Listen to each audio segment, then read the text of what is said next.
Aujourd'hui, nous sommes à Ville demain. Demain, nous serons à Ville aujourd'hui. Et après-demain, nous serons à Ville hier ou Ville avant-hier, j'ai oublié. On voulait en fait aller à Ville perdue aujourd'hui, mais on ne l'a pas trouvé. Donc on voyage pas seulement dans le temps, on voyage aussi dans l'espace ici, parce qu'on est près de Ville loin. Par contre, on n'est pas loin de Ville près. Ou on est loin de Ville près. Enfin, j'ai oublié. En tout cas, on est à Ville demain. Et qu'est-ce qu'on peut dire sur Ville demain? C'est une des plus petites communes de Indre-et-Loire. C'est très bas dans le sud-est du département. Et quand je dis petite commune, il y a 118 personnes à peu près. Ça, c'est pas seulement le village, c'est aussi la commune, quoi, les alentours. On n'a pas construit une nouvelle maison ici depuis 2006. Et les maisons qui existent sont le pourcentage de maisons inhabitées ou résidences secondaires est plus élevé qu'ailleurs. En tout ça, toutes ces statistiques-là, ça me donnait envie de venir ici. Pourquoi? Je crois que c'est un peu comme la pulsion qui a poussé l'homme à aller sur la Lune. Tout le monde dit qu'il n'y a rien. Donc il y a forcément quelque chose. Il y a forcément quelque chose à voir ou à trouver. Voilà, Ville demain. Bon, on va voir si ce que ça propose, ce qu'il y a à voir ici. On va faire une promenade au nord du village. Et juste pour faciliter la chose, c'est une belle journée de pluie et de vent. Et tout pour nous décourager, mais on n'est pas découragé, on n'est pas comme ça. C'est le sang-froid britannique, si vous voulez, ou je ne sais pas, c'est quelque chose.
Voilà, on était sur un sentier de randonnée autorisé par la municipalité de Ville-de-Main quand on a croisé 3 chasseurs avec les fusils de haut calibre, visiblement en train de chasser du gros gibier. Et on était obligé de changer notre chemin, tandis que c'est eux qui ne devraient pas être là, pas nous.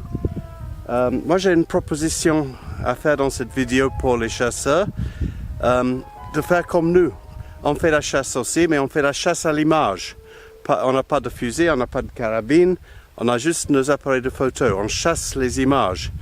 Et les Indiens de l'Amérique du Nord pensent que si tu prends quelqu'un en photo, tu captes leur âme. Pas leur corps, mais leur âme. C'est encore plus profond.